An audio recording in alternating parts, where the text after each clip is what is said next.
ये कहानी हमें ले जाती है आज से 20,000 साल पहले के दौर में, जब इंसान छोटे छोटे कबीलों में बंटे थे। कहानी में हमें पुराने जमाने के यूरोपीय लोगों को दिखाया जाता है जो कबीले में रहते हुए एक साथ मिलकर शिकार करते हैं। यहाँ हमें इसी कबीले के सरदार को दिखाया जाता है जिसका नाम था एयर गन। कुछ महीने बाद ठंड का मौसम आने वाला था, इसलिए वह सब सर्दियों का खाना इकट्ठा करने के लिए अपने कबीले वालों के साथ शिकार पर आए हैं और उनके सामने बहुत बड़ी भैंसों का झुंड होता है। सभी लोग रेंगते हुए भैंसों के झुंड के पास पहुंचते हैं। एयर गन, जो कबीले का सरदार होता है, वह सही मौका देखते ही अटैक करने का इशारा कर देता है। ये सब के सब उन पर हमला कर देते हैं। शिकारियों से बचने के लिए भैंस उल्टी तरफ भागना शुरू कर देती है, जिनमें से एक एक करके कई सारी भैंस खाई में गिर जाती है। लेकिन उनमें से एक भैंसा बच गया था और वो जंगली भैंसा गुस्से में एयर गन के बेटे नोयन की तरफ भागता है। नोयन पहली बार शिकार पर आया था और उसे शिकार से बचने के तरीके मालूम नहीं थे। एयर गन अपने बेटे को रास्ते से हटने के लिए कहता है, लेकिन वो डर जाता है और नोयन उससे भागना शुरू कर देता है। वह जंगली भैंसा तेजी से नोयन की तरफ बढ़ते हुए उसे अपने सींग में उठा लेता है और खाई की तरफ भागना शुरू कर देता है। एयर गन, जो उस कबीले का सरदार है, वो देखकर अपने बेटे को बचाने के लिए भैंसे पर भाला फेंकता है। भैंसे को भाला लग जाता है, लेकिन घायल होने के बाद भी वो नोयन को नहीं छोड़ता और नोयन को खाई से ऊपर उछाल देता है। और यहाँ से कहानी जाती है फ्लैशबैक में, यानी कि एक हफ्ता पहले, जहाँ पर हम देखते हैं कि कबीले के लोग शिकार की तैयारी कर रहे हैं। वो पत्थरों से अलग अलग तरह के नुकीले हथियार बना रहे थे। ये सिर्फ तैयारी नहीं थी, बल्कि नए लोगों को शिकार में हिस्सा लेने के लिए इस तरह के पत्थर बनाने पड़ते थे। जो सबसे तेज और नुकीला हथियार बनाएगा, उसे शिकार के लिए सिलेक्ट कर दिया जाएगा। इस प्रतियोगिता में एयर गन का बेटा नोयान भी पास हो जाता है। उसी रात को नोयान की माँ एयर गन से कहती है, नोयान को अपने साथ शिकार पर मत ले जाओ, वह अभी बच्चा है। मैं उससे बहुत प्यार करती हूँ और उसे खोना नहीं चाहती। एयरगन कहता है, सर्दियां आने वाली हैं और साल के इस वक्त में सभी शिकार करने के लिए जाते हैं। अगर हम शिकार पर नहीं गए तो हम सर्दियों में भूख से मर जाएंगे और नोयन को खुद को साबित करना होगा कि वो मेरा बेटा है। अगली सुबह सभी कबीले वाले शिकार के लिए निकल रहे होते हैं, लेकिन नोयन की माँ नोयन के लिए बेचैन हो रही थी कि कहीं मेरे बेटे को कुछ हो ना जाए। लेकिन एयरगन उसे तसल्ली देता है, तुम परेशान मत हो, नोयन को कुछ नहीं होगा। और वे सब शिकार पर निकल जाते हैं। थोड़ी दूर आगे जाने के बाद यहाँ पर एक दूसरा कबीला भी आता है जो उन्हीं की तरह शिकार करने के लिए निकला है ताकि सर्दियों के लिए खाना इकट्ठा कर सके। बहुत लंबा सफर तय करने के बाद वो सब एक पत्थर के ढांचे तक पहुँचते हैं जो कभी उनके पूर्वजों ने बनाया था। ये सफर बहुत खतरनाक होता है। इस सफर में उनके कई पूर्वजों ने अपनी जान गंवाई है, इसीलिए उन्होंने पूर्वजों की याद में ये पत्थर का ढांचा बनाया होता है। आगे चलने के बाद उन्हें एक जंगली सुअर दिखता है जिसे वह भाले से घायल कर देते हैं। एयरगन अपने बेटे नोयन से कहता है कि तुम इसे मारोगे, लेकिन नोयन ने पहले कभी शिकार नहीं किया था। वो इसे देखकर घबरा जाता है और नोयन उसकी जान नहीं लेता, इसलिए एयरगन उसके हाथ से पत्थर का खंजर छीनकर जंगली सुअर को मार देता है। और उसके बाद एयरगन अपने बेटे से कहता है, तुम इतने कायर निकलोगे, ऐसा मैंने कभी नहीं सोचा था। यहाँ सिर्फ ताकतवर जिंदा रह सकते हैं, यही जंगल का कानून है। रात के अंधेरे में जब यह सब अपने शिकार को खा रहे होते हैं, तभी कुछ अजीब सी आवाजें सुनाई देने लगती हैं, जिसे एयरगन सभी को होशियार रहने को कहता है। तभी वहां अचानक एक शेर आता है और उनमें से एक लड़के को उठाकर ले जाता है। अगली सुबह वो उस लड़के की याद में एक छोटी सी समाधि बनाते हैं और शिकार की तलाश में आगे का सफर तय करते हैं। लेकिन कई मीलों का सफर तय करने के बाद भी उन्हें कोई शिकार नहीं मिलता। पूरा दिन चलने के बाद रात को यह सब एक गुफा में रहने का फैसला करते हैं, जहाँ एयरगन अपने बेटे नोयन के हाथ में तारों के कुछ टैटू बनाता है और उसे बताता है कि यह तारे तुम्हें रात को आसमान में दिखेंगे और जब तक उनका पीछा करोगे तो वापस अपने घर पहुंच जाओगे। दरअसल ये एक तरह का नक्शा है कि उनका घर किस तरफ है, यानी अगर कोई शिकार के दौरान भटक जाए तो वह इस नक्शे का सहारा लेते हुए अपने घर वापस पहुंच सकता है। सुबह होने के बाद एक बार फिर से यह शिकार की तलाश में निकल पड़ते हैं और तभी उन्हें जंगली भैंसों के पैरों के निशान दिखते हैं, जिसे देखकर सब खुश हो जाते हैं। अब यह जंगली भैंसों का शिकार करना शुरू करते हैं और यहाँ वो सीन आता है जब एक जंगली भैंस ने नोयन को पहाड़ी से उछाल दिया था। कहानी वापस प्रेजेंट में आती है, जहाँ दिखाया जाता है कि जब नोयन को चट्टान से उछाला गया तो वह नीचे जा गिरा, लेकिन वो चट्टानों के बीच एक पत्थर को पकड़कर लटक जाता है। एयरगन जल्दी से वहां पहुंच जाता है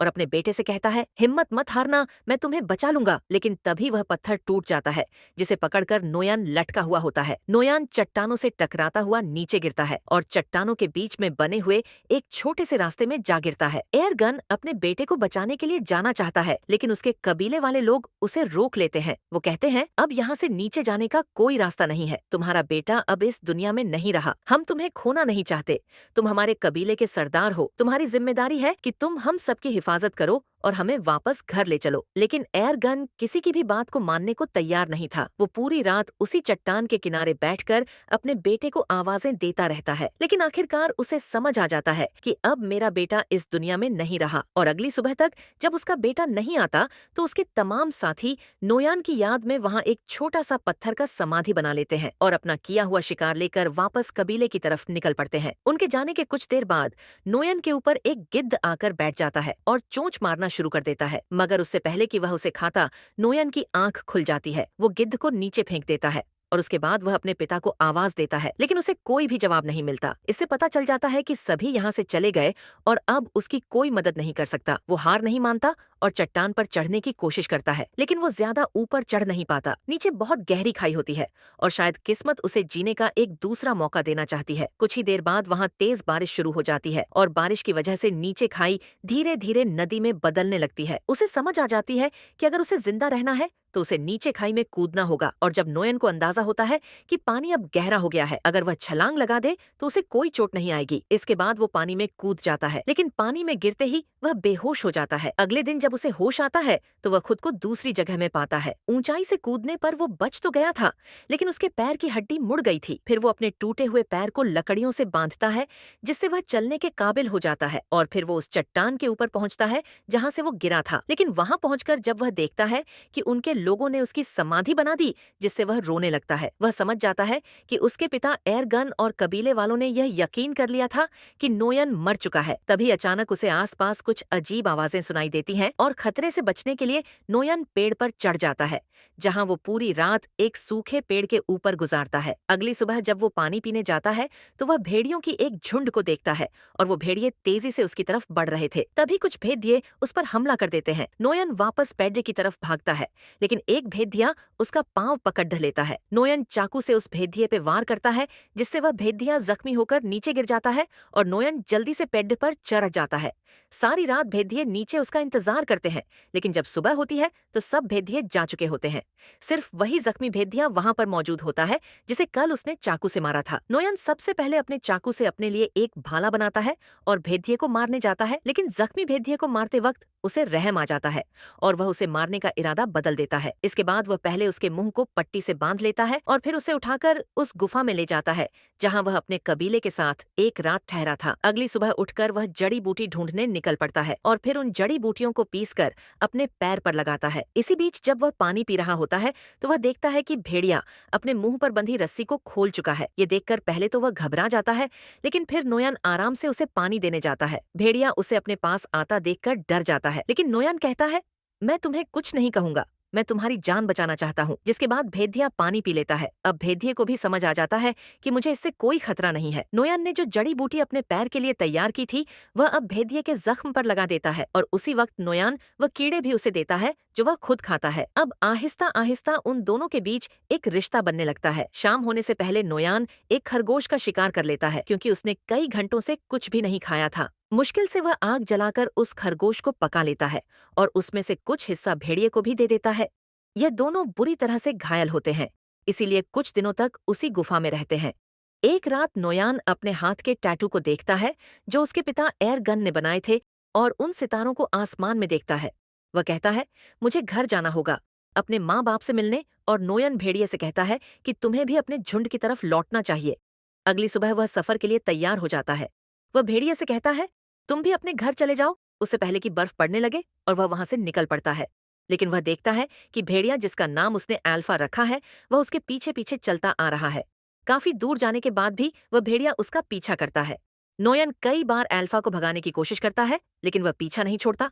असल में भेड़िए को नोयन के साथ लगाव हो चुका था, क्योंकि नोयन ने उसकी जान बचाई थी। उसी वक्त अल्फा एक स्वर देखता है। वह उसका शिकार करने की कोशिश करता है, लेकिन कामयाब नहीं होता। नोयन समझ जाता है कि भेड़िया भूखा है। उसे वह खाना दे देता है जो खुद के लिए जमा किया था। ये पहली बार था कि अल्फा ने नोयन के हाथों से खाना खाया। अब ये दोनों दोस्त बन चुके हैं। उसके बाद अल्फा एक खरगोश का शिकार करता है जो ये दोनों मिलकर खाते हैं और रात को एक साथ सो जाते हैं। अगली सुबह अल्फा नोयन का मुंह चाटकर उसे जगाता है और जैसे ही वह उठता है तो अल्फा से कहता है, तुमसे कितनी बदबू आ रही है, और वह उसे जबरदस्ती दरिया में फेंक देता है। ये दोनों दरिया में नहाते हैं। यहाँ अल्फा खाने के लिए एक मछली भी पकड़ता है।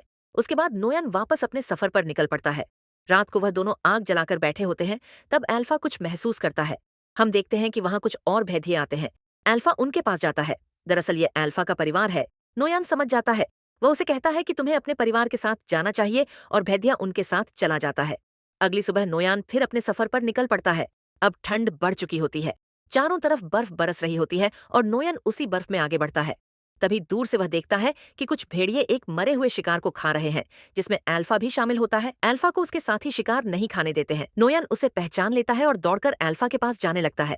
तभी दौड़ते वक्त अचानक बर्फ टूट जाती है और नोयन उसमें गिर जाता है। दरअसल यह एक जमी हुई झील होती है। अल्फा को जब पता चलता है तो वह उसकी तरफ दौड़कर भागता है। वह उस बर्फ को कूदकर तोड़ने की कोशिश करता है, लेकिन बर्फ की परत काफी मोटी होती है, इसलिए वह इतनी आसानी से नहीं टूट पाती। पानी के अंदर नोयन की सांसें फूलने लगती हैं। फिर वो जैसे तैसे करके अपना चाकू निकालकर बर्फ की परत को तोड़ लेता है और पानी से ऊपर निकल आता है। और अब एक बार फिर से यह दोनों मिल चुके होते हैं। नोयन ठंड से बचने के लिए जल्दी से आग जला देता है और अपने कपड़े उतारकर शरीर को गर्म करता है। फिर अगली सुबह अल्फा को साथ लिए नोयन अपना सफर जारी रखता है। थोड़ा सा आगे चलकर उसे एक आदमी दिखाई देता है, जिसे देखकर वह बहुत खुश होता है। लेकिन जब करीब जाकर देखता है तो पता चलता है कि यह आदमी ठंड से जमकर मर चुका होता है। ये देखकर उसे बहुत दुख होता है। उसके बाद नोयन उस आदमी के टेंट के अंदर चला जाता है, लेकिन वहां उसे कुछ भी जरूरत का नहीं मिलता। जिसके बाद नोयन उस आदमी का तीर कमान ले लेता है और आगे बढ़ने लगता है। तभी वह देखता है कि उनके पीछे लगभग उनका शिकार करने के लिए आ रहे हैं। वह दोनों अपनी जान बचाने के लिए दौड़ने लग जाते हैं और एक गुफा में घुस जाते हैं। वह लगभगों से तो बच जाते हैं, लेकिन अब वह उनसे भी खतरनाक जानवर के घर में घुस गए थे। दरअसल यह गुफा एक ब्लैक पैंथर की होती है। तभी ब्लैक पैंथर नोयन पर हमला कर देता है, लेकिन उससे पहले कि वह नोयन तक पहुंचे अल्फा उस पर हमला कर देता है। जब वह दोनों लड़ रहे होते हैं तो इस बीच नोयन अल्फा को कमजोर देखकर ब्लैक पैंथर को तीर मार देता है, जिससे वह मर जाता है। अल्फा बच तो गया था, लेकिन ब्लैक पैंथर से लड़ते लड़ते कई सारी चोटें आई थीं। इसके बाद नोयन अल्फा के जख्मों पर मरहम लगाता है और उसकी जान बचाने के लिए उसका शुक्रिया अदा करता है और उसे कभी न छोड़ने का वादा करता है। अगली सुबह एक बार फिर से वो दोनों अपने सफर को जारी रखते हैं। कई मील सफर करने के बाद आखिरकार नोयान को वह समाधि मिल जाती है जो उनके पूर्वजों ने बनाई थी। उसे देखकर वह बहुत खुश हो जाता है और उसे पता चलता है कि वह अब तक सही रास्ते पर चल रहा था। अब वह अपने कबीले से ज्यादा दूर नहीं था। जल्द ही वह अपने कबीले के पास पहुंच जाएगा, लेकिन थोड़ी दूर जाने के बाद अल्फा गिर जाता है। कमजोरी और जख्मों की वजह से वह अब चलने के काबिल नहीं था। नोयन बिना टाइम जाया किए अल्फा को अपनी गोद में उठाकर कबीले की तरफ बढ़ने लगता है। बर्फीला तूफान बहुत तेज था और कई हफ्तों से नोयान सफर कर रहा था, इसीलिए अब उसे आगे सफर करने में बहुत मुश्किल पड़ रही थी। लेकिन वह हिम्मत नहीं हारता और आहिस्ता आहिस्ता कबीले की तरफ बढ़ता रहता है। एक जगह पहुंचने के बाद उसे दूर से अपना कबीला दिखाई देने लगता है। इस दौरान उसके पिता को भी पता चल जाता है कि दूर से कोई आ रहा है। इतने दिनों बाद अपने घर को देखकर उसकी खुशी का कोई ठिकाना नहीं था। उसके बाद जैसे तैसे करके वह अपने कबीले तक पहुंच जाता है और वहीं पर गिर जाता है। नोयन को देखकर उसके माता पिता दौड़ कर आते हैं। उसे देखकर उन दोनों को यकीन नहीं होता कि यह हमारा बेटा है। वह दोनों मान चुके थे कि हमारा बेटा मर चुका है, लेकिन अब उसे जिंदा देखकर वह बहुत ज्यादा खुश हो जाते हैं। फिर नोयान अपने पिता से कहता है कि अल्फा को बचा लीजिए। ये कहकर नोयान बेहोश हो जाता है। कुछ घंटे बाद जब उसकी आंख खुलती है तो वह अपने घर में होता है। उसके माता पिता और कबीले के लोग चारों तरफ बैठे हुए होते हैं और अल्फा भी उसके पास में ही लेटी हुई होती है। लेकिन यहाँ उन्हें पता चलता है कि अल्फा ने कुछ बच्चों को जन्म दिया है। ये देखकर नोयन चौंक जाता है। यानी अल्फा एक भेड़िया थी और प्रेग्नेंट होने के बावजूद अल्फा ने सफर पर नोयन का एक एक कदम पर साथ दिया था। ये देखकर नोयन उसे अपने गले लगाता है और दिल ही दिल में उसका शुक्रिया अदा करता है। अब कहानी के एंड में हम देखते हैं कि कुछ हफ्ते बीतने के बाद अल्फा के बच्चे अब काफी बड़े हो चुके होते हैं। ये एक नए दौर की शुरुआत होती है। यहाँ इंसानों ने जानवरों से भी दोस्ती करना शुरू कर दी है। आखिर में यह दिखाया जाता है कि नोयान कई मुश्किलें झेलने के बाद आखिरकार घर पहुंच गया और अब अल्फा और उसके बच्चे भी उसके साथ थे। इसी के साथ कहानी खत्म हो जाती है।